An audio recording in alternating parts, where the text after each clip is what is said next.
So YouTube just dropped a huge update. You're here because you probably heard on August 10th that there is going to be changes to the YouTube partner program. They are going to be doubling the requirements starting February 1st, 2027. So in this video, we're going to be covering all the changes, what it means for people that haven't gotten partnered yet, and what it means for people that are currently monetized and what they have to do going forward. But let's check out the blog post. It covers the changes to Premium Lite, YouTube Shorts, and then YouTube Partner Ads and Premium Threshold. So this actually is, I feel like they covered this out of order. I'm going to go ahead. We're going to talk about these stuff order of importance to you guys. So first, let's start with the YPP ads and Premium Threshold. So it says to keep pace with the growth of YouTube, which now sees over 200 billion daily shorts views and over 1 billion hours of watch time on TV every day, we're updating the YPP entry requirement for ads and premium revenue sharing for new creators. This update won't impact creators already in YPP.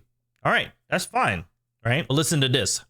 New creators applying for YPP will need 8,000 qualified watch hours in the last 365 days or 20 million qualified shorts views in the last 90 days. So this is actually up from the old requirements of 4,000 watch hours and 10 million qualified shorts views. So it's doubled. They said that the entry thresholds for fan funding and shopping products remain unchanged. So if you guys know, there's a lower tier of YouTube partner, like an entry level that they added not too long ago. And that one, you need 500 subscribers and you need 3,000 hours of watch time and 3 million qualified shorts views over the last 90 days. That's fine. But this next jump is like, it's kind of huge. And I've been getting a lot of tweets and responses from folks that are concerned about the changes. A lot of new creators starting out are voicing about how discouraged they are about this change and what it means to them. So the reason why it said, taken together, these updates allow us to invest in new incentive programs that directly support creator growth and many business models that work across YouTube. And then it said creators can review and sign the new terms within YouTube Studio, which will take effect on February 1st, 2027. That's the requirements for the new folks. So now let's check out what they're changing with YouTube Shorts, because there's changes here too. This is going to impact people that are already monetized right now. So check this out. We've updated how we distribute Shorts revenue to reward creators who drive conversation and engagement on YouTube. Creators who already earn significant revenue from Shorts are unlikely to be impacted by these changes. Beginning February 1st, 2027, creators who have 10 million qualified Shorts views over the last 90 days will be eligible for ads and subscription revenue sharing on Shorts. Channels below this threshold remain in YPP and continue earning on long form content, with Shorts revenue automatically resuming once they cross 10 million views again. I don't know if you guys caught that. That means that if you're already monetized, if you're getting over 10 million qualified views in the last 90 days, you're fine. But now, if you don't get that, they're gonna pause your revenue, your ad revenue. So that means now when you post Shorts, if you're a person that does a mix of content like long form, Shorts, and live streams, if you're not a person that's constantly cranking out Shorts all the time, now when you do occasionally post a short, if you don't have those 10 million views in the last 90 days, you're not getting any ad revenue for that. Now people are going to be losing a portion of their payout. And I know there's been a lot of discourse online and Twitter with folks saying, okay, well, you know, this is not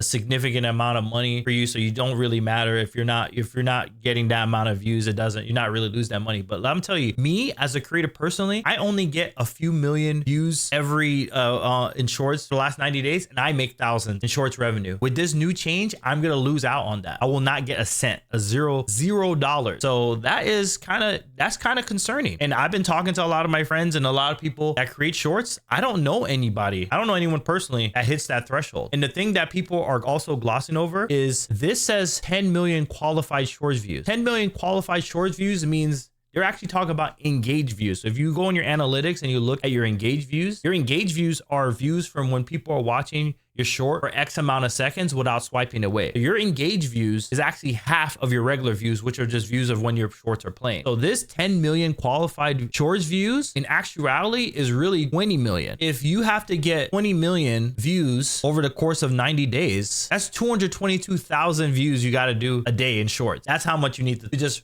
get ad revenue. You tell me if you're concerned about that or not.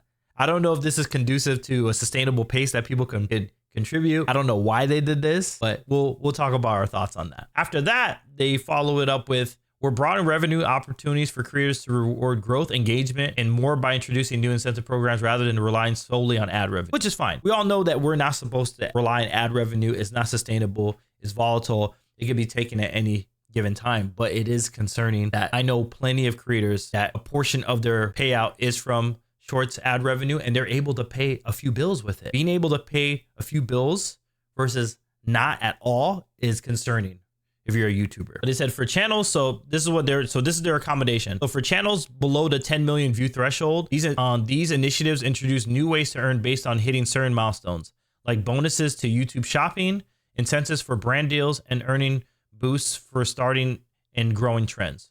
We'll share more details soon.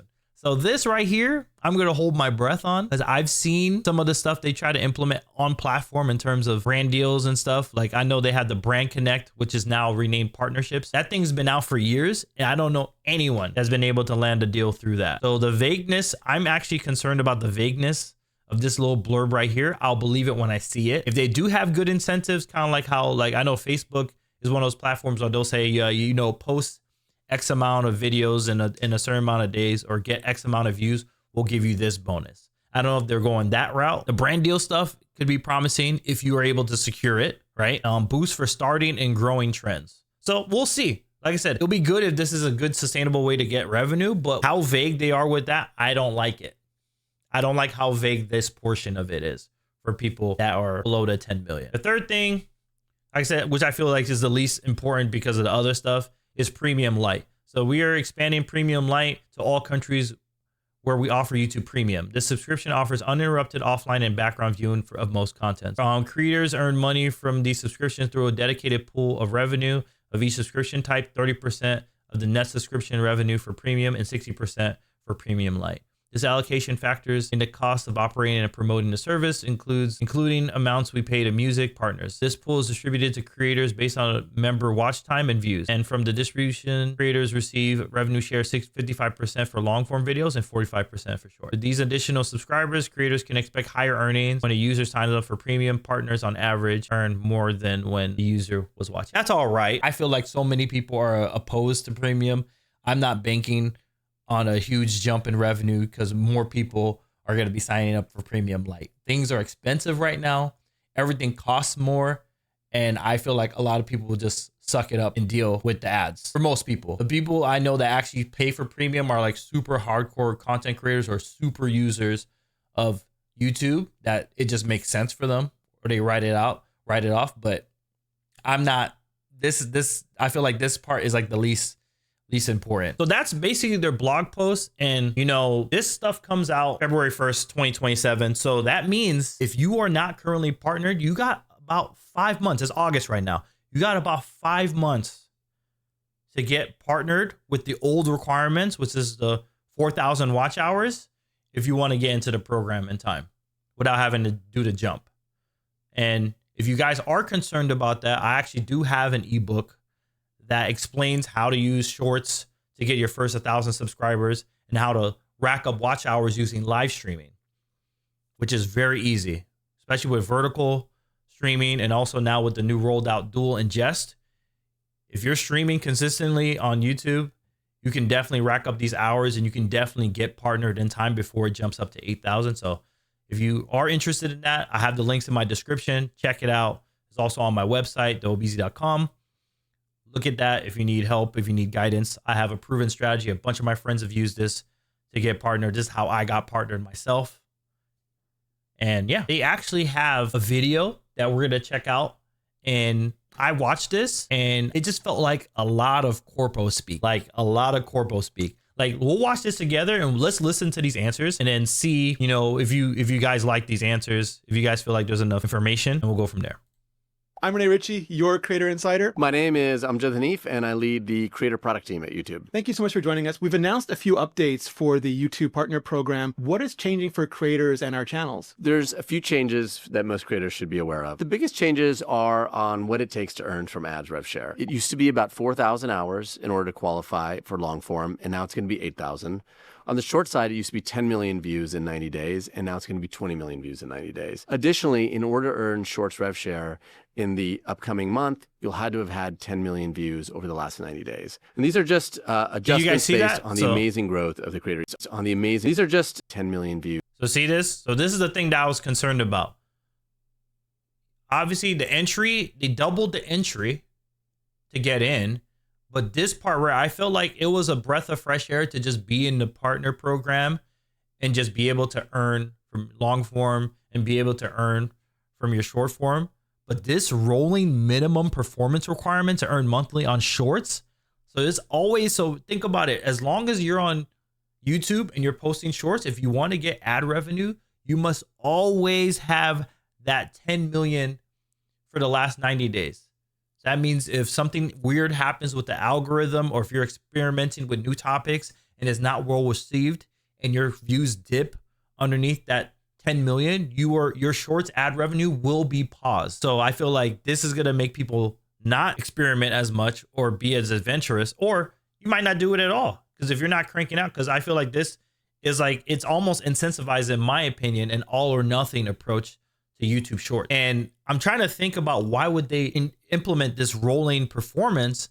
And it has to be to combat AI slop channels, right? I'm thinking that if they double the entry, right? So double the entry, 20 million views, right? To get in, and then having to maintain the 10 million views in 90 days, that means that they have to essentially, AI slop channels have to essentially double their output or pay, and then pay for those charges. And then if it takes them longer to get monetized, that will give YouTube a longer amount of time to detect these channels so that they can ban them, is my prediction. That's the only thing that makes sense to me in that regard, which is cool. I would just rather them enforce the AI slop channels and ban them outright instead of raising the threshold this much, because as a result, I feel like there's casualties now. Now I feel like smaller creators are not gonna feel incentivized to post shorts. And if we lose mid-level creators in this, I feel like the quality of shorts are gonna degrade. If you're an AI slop channel and you have the funds, all you're gonna do is throw more money and just crank out more videos to hit the threshold. So I'm kind of skeptical. I don't know. That's my thought on why they're doing this. We don't have official word. They're gonna talk about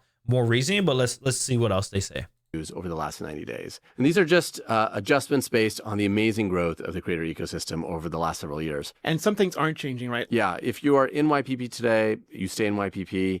What also isn't changing is the first level of YPP, which we introduced a few years back called the fan funding tier. That still takes 500 subs and 3,000 watch hours, or 3 million views in the last 90 days. That's so cool. Let's dive into that a little bit. Why was it necessary to change the thresholds for watch time hours and shorts views? YPP stands apart in the entire creator ecosystem. And I think it's because of one central element, which is we succeed as a company when creators succeed. And that's been part of the ethos of the program since the first year, 20 years ago, till today. And all these changes we've announced just reflect the reality of an ecosystem that has grown so much. And when you think about it, the kinds of content, the way you consume that content, the formats have all changed exponentially over the last several years. And so we want to make sure that the earnings you get from the program are meaningful and allow you to reinvest. We want to ensure that the earnings you get from the program are meaningful.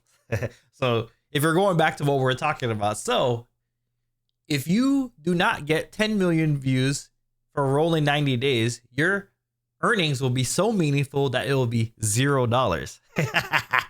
Invest in your channel. And all of these changes, when you step back, we still expect to pay more out next year to creators than we will this year. For a lot of people, when you ask them like what they want, what their dream is, it's to be monetized on YouTube, it's to get into YPP, and hope is such a powerful force. How are you thinking about that when you're making these changes? Yeah, look, it's front and center in our thinking. It is the place where creators across the globe come to earn and build their business. And we've been excited and proud of the fact that there's over 3 million creators that are part of the program. So the one thing that didn't change is what it takes to join YPP. It still takes 500 subs and 3,000 watch hours or 3 million views in the last 90 days. And that is a way to think of us reaffirming our commitment to making it a place for creators to start their business. Mind you, the thing about that, they have nothing to lose by keeping the entry level at 500 subscribers and 3,000 watch hours and the 3 million views, because that's crowdfunding and YouTube shopping.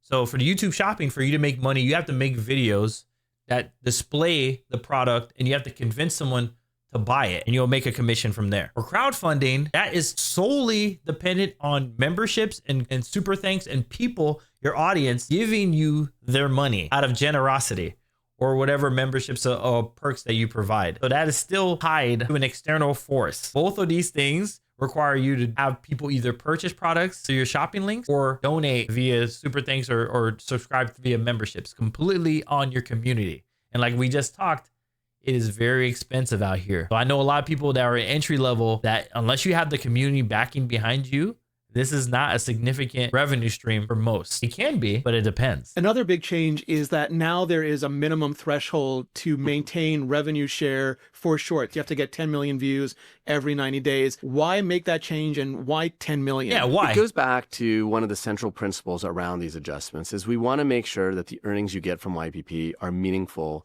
that allow. Again, that's the thing. What do you mean by meaningful? $1,000, $2,000, $5,000, $10,000? What is meaningful? Why? What do you mean? Meaningful is not a one size fit all. You know, one person meaningful could be enough to buy a tank of gas, or to buy groceries, or to pay their mortgage, right? What do you mean by meaningful? Allow you to invest and build your business. And we had a case where if you had only a few thousand views, you might have a few cents for that month. And instead, we'd like to design the program in a way where it rewards creators who are leaned in, who are driving views and engagement. And what are you going So the people that are making the most money who shall make more money.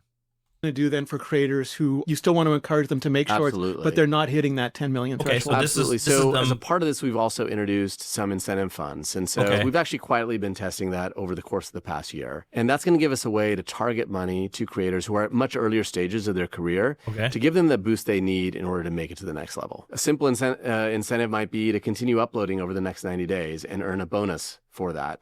Right. If you've tagged a few items in shopping, we may give you a bonus to tag a few more items in shopping. If you've been able to secure brand deals, you may get a bonus for that. And it'll allow us to be much more targeted for creators at those early stages to help them earn to get to that next level. The creator economy is bigger than All right, so we'll literally have to keep an eye out, and I will be keeping an eye on these updates to see what that actually means. So I fall into the bucket of a creator that does not generate 10 million shorts views in the last 90 days. So I will be keeping a close eye on this. But in the meantime, I'm going to be creating more long form, to be honest. Like before I was making a lot of shorts videos that were tutorials and evergreen that could have easily been long form, but I chose to make it short form because it's an easier lift in terms of editing, and I was getting paid for them. But now, if I'm not going to get paid for them, I'm just going to make it long form. You know what I mean? I'll make it a long form. And if I choose to make shorts, I feel like my shorts are going to literally be tailored to either sponsored content or promoting my long form. I'm not going to make shorts just to cover stuff or games or stuff that I'm interested in. It's going to have to be more focused, and I'm going to have to be more strategic where I spend my energy to regain the revenue I'll be losing from my catalog of shorts videos. Because I have videos that I posted years ago that I still get revenue from in shorts. And with this new policy, I won't be getting that revenue. I have a viral video that has like 8 million views that I posted October 2025 for Monster Hunter. I've gotten 1 million views this month alone from that. And with this new policy change, I would get 0 from it. ever. YouTube is doing better than ever. Why aren't we lowering the thresholds for YPP? Why are we instead increasing them? That's a really good question. You could lower the thresholds and you'd have creators who are in the program but not actually earning anything meaningful. There is no program like YPP across the creator ecosystem. And we take that responsibility very seriously as stewards of the creator economy, as the original home for creators, to make a program where creators can understand what it takes to be part of it, can earn based on how well they build an audience. And that's really in the back of our mind with all the changes we make for the program. We want you to be able to earn and build a business and grow from a business where you're just running your channel to one where you can take advantage of brand deals, you can sell memberships, you can earn from fans directly. And you think of all the ways you can earn as a part of the YPP program. There's no other place you can do that today. So what do you guys think about those answers? I feel like we have a lot to see. We definitely got to keep an eye on it. But now it's a very interesting time. So what I'll tell you guys is, if you are not currently a YouTube partner, don't be discouraged. It is currently August 2026. This doesn't take effect until February 1, 2027. You have 5 months. You can definitely get partnered by then. I personally don't recommend the shorts route. I feel like that's too volatile. It's very hard to chase viral shorts, but the watch hours, the 4,000 watch hours, is very attainable. If you had a full year, you could chip away at it. You'd only need like 300, a little bit over 300 hours a month to get it. But with 5 months, you would have to crank it out more. But if you're a gaming content creator that streams multiple times a week, I implore you, multi-stream to YouTube. You're a Twitch streamer, multi-stream to YouTube. Take advantage. The hours you get during your live stream do count towards your watch hours, as long as you keep the stream public afterwards. Do not unlist it. Keep it public, and that will count. You'll get all the hours from the stream itself and any hours from people watching the VOD. So crank out those streams, work on the long forms. As you can see with the new updates, you'll always have access to the long form ad revenue, even if you dip under the 10 million for shorts. So I would strengthen that. That's what I'm going to be doing. I'm going to be working on long form. This is actually an example of one of the long form videos I'm posting to get the reps in. Work on that, get the hours in, check out my ebook if you need some guidance, if you're a newer creator, and let's get it done, because 8,000 is still, it seems insurmountable for some folks, but it's still attainable. You can still do 8,000 hours in a year. You just have to be consistent, and you can do that, like literally you can do that in like one video if you go about it the right way. But this whole the 10 million sustained qualified views for shorts, that's something else. So I'm really hoping that the incentives, the targeted incentives that the guy was talking about for people that are under that threshold are useful, so that we still are incentivized to post shorts on YouTube. If not, we're gonna pivot, we're gonna adapt, and we'll go from there. So guys, let me know in the comments, what do you think about these changes as a creator? If you are a creator that creates only shorts, let me know what you think about this change. If you're somebody that does primarily long form and uses shorts to basically pull viewers in to check out your long form, do you feel like you still have an incentive to create those shorts, or you just be leaving it altogether? And let me know why you guys think they're making this change. Like, we're speculating. They didn't tell us why. They said it's the evolving way of people consuming content. I don't know. I feel like they're doing it to combat AI slop, even though they've been releasing a lot of tools that promote AI usage. So it's very interesting messaging. So I'll be giving you guys updates as we get more information. I'll make more videos. We'll talk about it. You guys see me a lot. I interact with a lot of you guys on Twitter, OBZ Live. Let me know. I just want to have a dialogue. We'll keep an eye on it together. And if you guys like this video, like it, share it with a friend, subscribe to the channel, and I'll see you guys next time.